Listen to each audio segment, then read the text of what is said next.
Have you ever wondered how KFC makes that irresistible creamy gravy? Well, today I'm going to show you this recipe so you can make it at home. So we're going to go ahead and get started.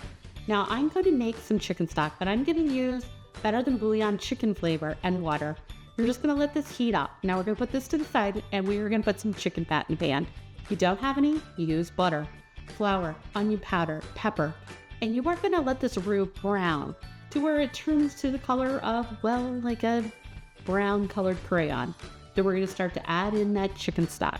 And when it thickens up, we're going to add a little bit of browning sauce. Now that's Gravy Master. It is dark, it's caramelly, it's so good. We're going to add some butter, some MSG and salt. Leave out the MSG if you don't want it in there. And there you go, you have this delicious, succulent gravy. You can serve this over mashed potatoes, biscuits, or even French fries. But now you can enjoy this all you want. If you want more Copycat recipes, follow me on copycat.com.